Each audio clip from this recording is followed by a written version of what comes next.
जय हिंद, नमस्कार। आप सभी का स्वागत है हमारे YouTube channel revision with Yogesh पे। आज से जैसे आपने थंबनेल देखा है, हमने स्टार्ट किया है विज्ञान के ग्रेड थर्ड में जितने भी 2011 से 23 तक क्वेश्चन आए हैं उन सभी के बारे में डिस्कस करेंगे। यहाँ पे हम इस सीरीज में आपको देने वाले हैं एक तो प्रीवियस ईयर क्वेश्चन के साथ में हम ये भी इंक्लूड कर रहे हैं कि आरबीएससी और एनसीईआरटी जो भी नई बुक्स है, जो पुरानी बुक्स है, उन सभी से जितने क्वेश्चंस बन सकते थे हमसे वो सभी का संकलन इसमें किया हुआ है, इंक्लूड कर रखा है। तो आपकी विज्ञान की अगर आपको तैयारी यहाँ पे या फिर बहुत ही बेहतरीन आपको टेस्ट सीरीज मिलने वाली है, तो बने रहिए हमारे साथ में। और चलिए हम स्टार्ट करते हैं बिना किसी देरी के। पहला क्वेश्चन, जैसे आपने स्क्रीन पे देखा है पहला क्वेश्चन कि हमारे पास में दे रखा है शुष्क बर्फ है।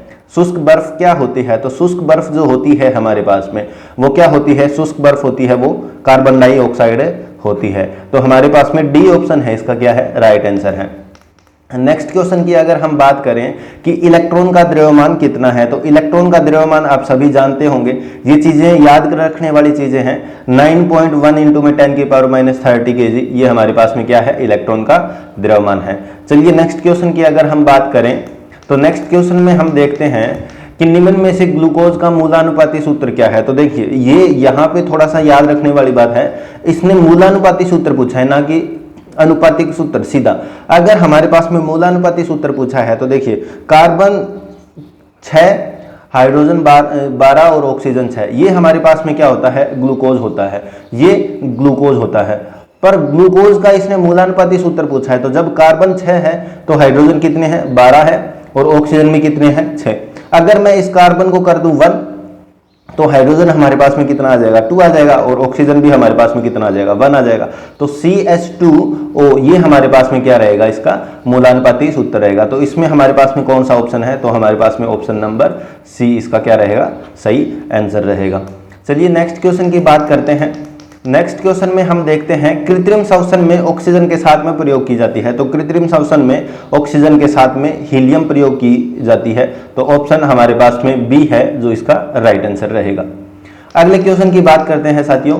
अभिक्रिया CuO+H2 यानी कि कॉपर ऑक्साइड की अभिक्रिया हो रही है, कॉपर ऑक्साइड की अभिक्रिया हो रही है हाइड्रोजन के साथ में। हाइड्रोजन के साथ में अभिक्रिया होने के बाद में जो हमारे पास में प्रोडक्ट बन रहा है, इस साइड जो हमारे पास में प्रोडक्ट बन रहा है, ये प्रोडक्ट अगर हम देखें तो हमारे पास में कॉपर से जो ऑक्सीजन है वो हट रही है और ऑक्सीजन हटने के बाद में हमारे पास में क्या बन रही है?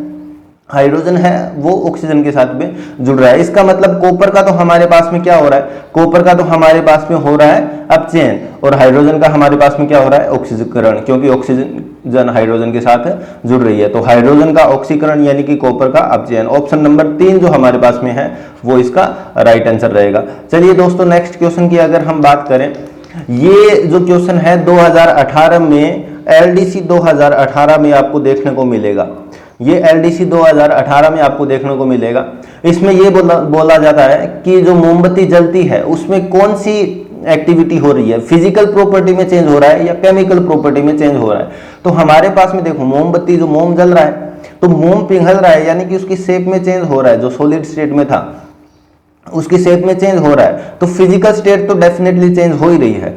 पर जो उसके अंदर धागा होता है, जो उसके अंदर डोरी होती है, वो हमारे पास में क्या है? जल रही है। तो जलने के साथ में हमारे पास में उसमें केमिकल चेंजेस भी हो रहे हैं। तो इसमें भौतिक और रासायनिक दोनों ही हमारे पास में क्या है? परिवर्तन देखने को मिलते हैं। तो ये हमारे पास में सी आंसर है वो सही रहेगा, इसमें भौतिक और रासायनिक परिवर्तन दोनों।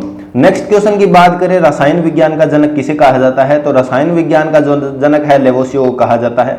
ये चीजें आपको याद रखनी है। रसायन विज्ञान का किसे कहा जाता है, बायोलॉजी का किसे कहा जाता है, फिजिक्स का किसे कहा जाता है, ये सारी चीजें आपको याद रखनी है। चलिए बात करते हैं नेक्स्ट क्वेश्चन की।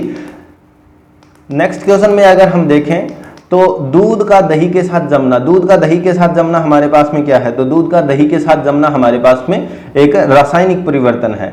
दूध का दही के साथ जमना क्या हो गया? रासायनिक परिवर्तन है। और रासायनिक परिवर्तन है तो वो रासायनिक अभिक्रिया भी तो हो रही है, अभिक्रिया भी तो हो रही है। क्यों? क्योंकि हमारे पास में एक नया प्रोडक्ट बन रहा है। तो 2 और 3 दोनों हमारे पास में क्या रहेगा? इसका सही आंसर रहेगा। रासायनिक अभिक्रिया भी है और रासायनिक परिवर्तन भी है।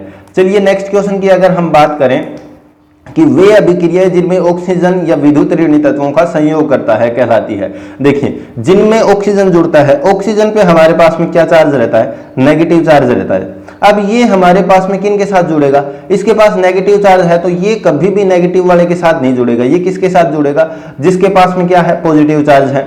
तो जब हमारे पास में कोई भी ऐसी रिएक्शन जिसमें ऑक्सीजन जुड़ती है, जैसे हम यहाँ पे हाइड्रोजन मान के चल लें, अगर हाइड्रोजन के साथ में जुड़ रही है तो हाइड्रोजन के साथ में जुड़ रहा है, इसका मतलब ऑक्सीकरण हो रहा है, तो हमारे पास में इसमें क्या रहेगी, रिएक्शन ए हमारा पास में क्या रहेगा, इसका राइट आंसर रहेगा कि ये कोई भी पदार्थ अगर ऑक्सीजन को जोड़ रहा है या विद्युत ऋणात्मक तत्वों का संयोग हो रहा है तो हमारे पास में कौन सी रिएक्शन होगी, ऑक्सीकरण होगी।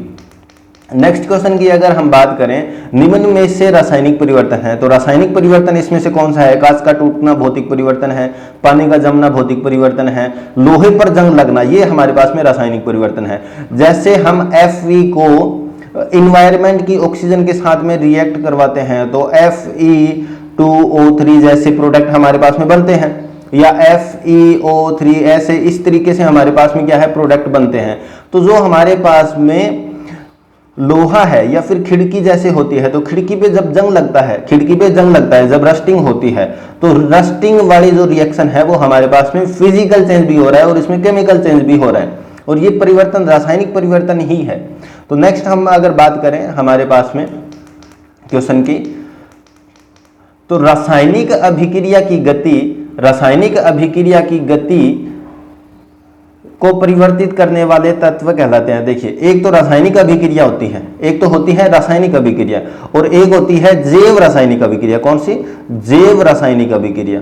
जैव रासायनिक अभिक्रिया कौन सी होती है, रासायनिक अभिक्रिया। ये हमारे पास में क्या होती है, जैव रासायनिक जो अभिक्रिया होती है वो जो भी जीव जंतु है उनमें पाई जाती है। जैसे हमारे बॉडी में जो भी चीजें बनती है वो एंजाइम से होती है ना, जो भोजन का गलना ये सारी चीजें होती है, तो एंजाइम के थ्रू हमारे पास में क्या है, मेटाबॉलिक जो एक्टिविटीज होती है वो रहती है। तो इसमें रासायनिक अभिक्रिया बोल रहा है, तो रासायनिक अभिक्रिया की गति कौन परिवर्तित करता है, तो गति में परिवर्तन जो रासायनिक अभिक्रिया के करता है, रासायनिक अभिक्रिया के जो गति में परिवर्तन करता है वो हमारे पास में कौन सा होता है, उत्प्रेरक होता है। तो इसका सी राइट आंसर रहेगा।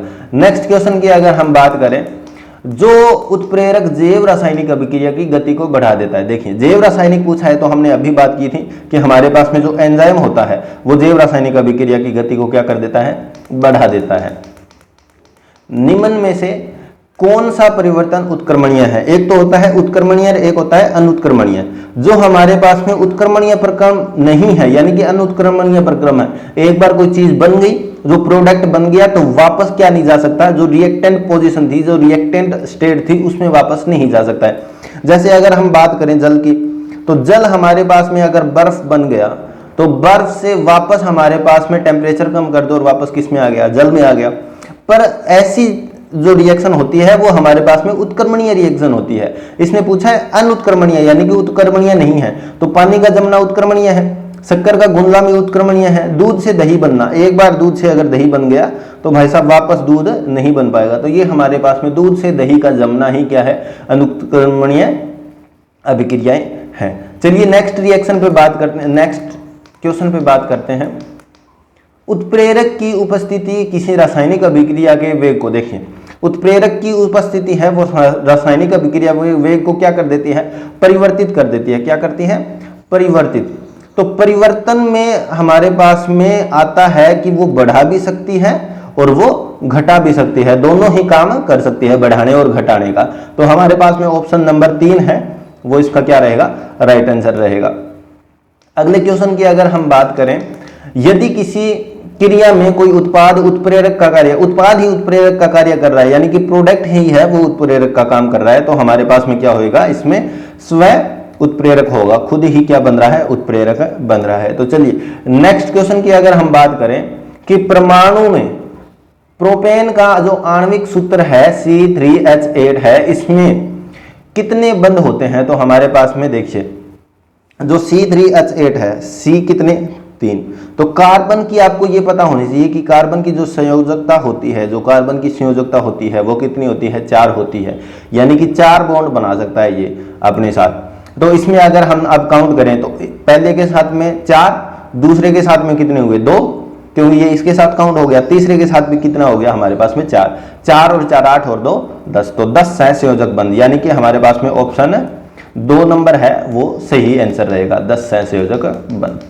चलिए नेक्स्ट क्वेश्चन की हम बात करें, ऑक्सीकरण में होता है, तो देखिए ऑक्सीकरण में क्या होता है, ऑक्सीकरण में होता है भाई साहब ऑक्सीजन का जुड़ना, और ऑक्सीजन कौन सा है, नेगेटिव है, तो ऑक्सीजन जब जुड़ेगा तो किसी को क्या मिलेगा, नेगेटिव चार्ज मिलेगा, तो ऑक्सीजन का जुड़ना क्या होता है, इलेक्ट्रॉन का त्याग होता है, इलेक्ट्रॉन क्या करता है, देता है वो किसी दूसरे को ऑक्सीजन, है ना।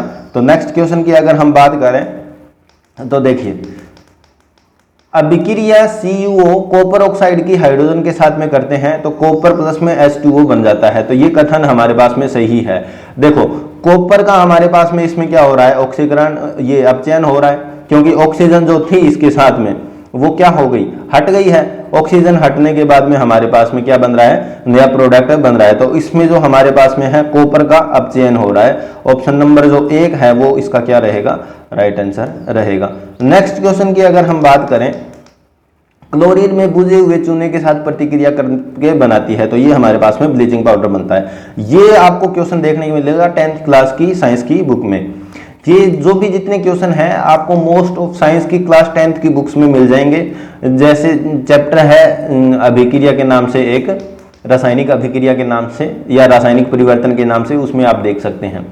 नेक्स्ट क्वेश्चन की अगर हम बात करें कि वायुमंडल में गैसीय अवस्था में किस रूप में पाया जाता है, तो वायुमंडल में गैसीय अवस्था में देखिए जो जल होता है वो मोस्ट ऑफ क्या मिलता है, लिक्विड फॉर्म में मिलता है, लिक्विड फॉर्म में मिलता है, मोस्ट ऑफ क्या होता है, लिक्विड फॉर्म में मिलता है। लेकिन यहाँ पे हमसे क्या पूछा है, यहाँ से हमसे पूछा है कि हमारे पास में जो जल है वो गैसीय फॉर्म में, तो पानी उबलने के बाद में हमारे पास में क्या होता है, गैसीय फॉर्म में स्टार्ट होता है। तो यहाँ पे हम अगर हम बात करें तो ऑप्शन नंबर जो 3 है वो इसका क्या रहेगा, राइट आंसर रहेगा, जल वाष्प हमारे पास में इसका आंसर रहेगा। नेक्स्ट क्वेश्चन की बात करते हैं, निम्न में से कौन सा भौतिक परिवर्तन है, तो भौतिक परिवर्तन जंग लगना भौतिक परिवर्तन नहीं है, रासायनिक परिवर्तन है। Fe ऑक्सीजन के साथ में रिएक्ट करता है। चांदी का काला होना, ये भी हमारे पास में इन्वायरमेंट में गैसेज होती है, ऑक्सीजन वगैरह, तो ऑक्सीडेशन होता है चांदी का और वो काली पड़ जाती है। पानी का उबलना, ये हमारे पास में क्या है, भौतिक परिवर्तन है, ये हमारे पास में क्या है, भौतिक परिवर्तन देखा जाता है। तो इसमें हमारे पास में ये क्या रहेगा, भौतिक परिवर्तन।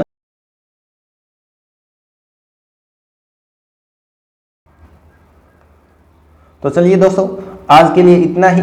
थैंक यू, बहुत बहुत धन्यवाद आप सभी का हमारे साथ जुड़ने के लिए, हमारा सपोर्ट करने के लिए। अगर हमारे एफर्ट्स आपको अच्छे लगे तो हमें सपोर्ट करें, हमारे चैनल को सब्सक्राइब करें, अपने दोस्तों के साथ में वीडियो को शेयर करें। मिलते हैं अगली वीडियो में नए क्वेश्चंस लेके, तब तक के लिए